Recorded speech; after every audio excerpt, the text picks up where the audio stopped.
ko is, ang ginawa ko ay indoor activities. So, ngayon, napag-isip-isipan ko na gumawa ng outdoor activities. Total, aalis naman si Papa, so sumama na ko sa kanya sa sitio sa Lima. Pagkababa ko nga sa motor ni Papa is, pumunta muna ako dun sa tita ko bago ako pumunta sa Bukad.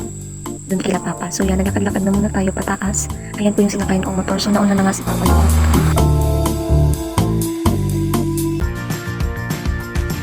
So yun na nga, akit na tayo pataas. So yan, nakasabay na ako. Piling mo na ang outfit natin for today's video.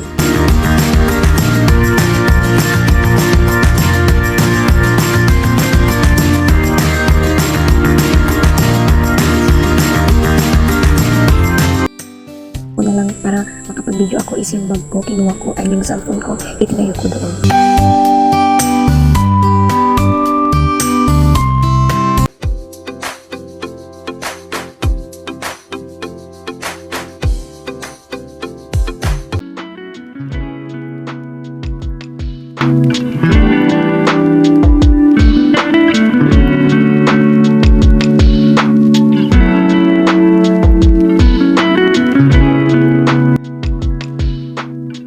Mapapasin nyo is close, coconut siya. Yan, maraming buko dyan.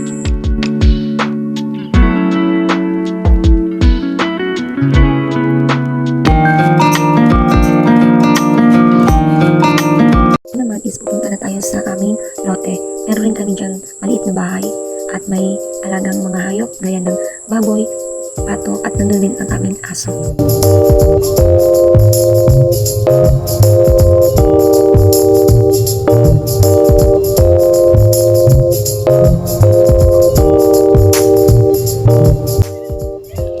Ayan ang alaga naming aso na si Huxley.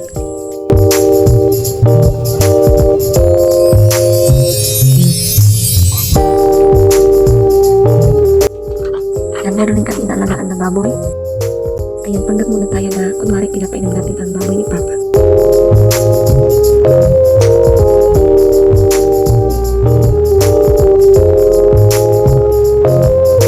Yan din talaga aking tita na si Tita Girly.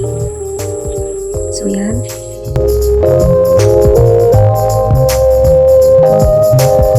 Talagang walang masyadong gawa ang aking tita na si Tita Girly is natalitan muna siya sa aming lote. Ayan ang kanyang mga tanim.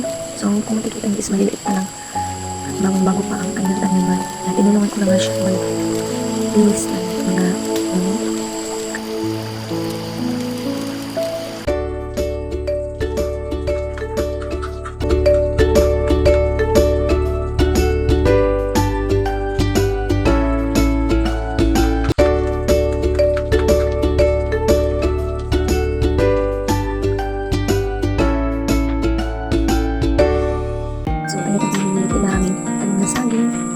yung iba is may mga na, and meron din dyan mga kamuting kahoy.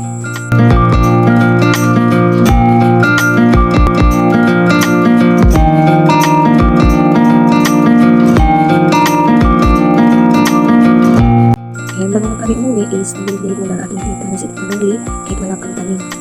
Ayan, makikita ko sa kanyang mga ngiti ang saya habang nagbibili.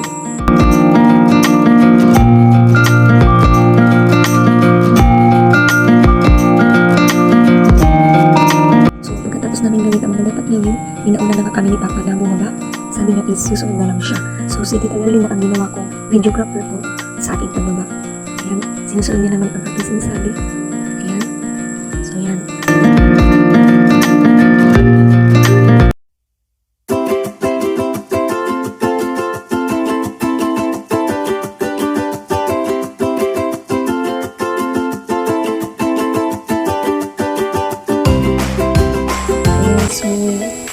Pagkababa nga ni Papa is agad-agad na kami umalis. Ayan, kung makikita nyo is maganda ang dagat, maging ang sunset nito. Ayan, maganda rin na rin ang daanin sa Sarimako.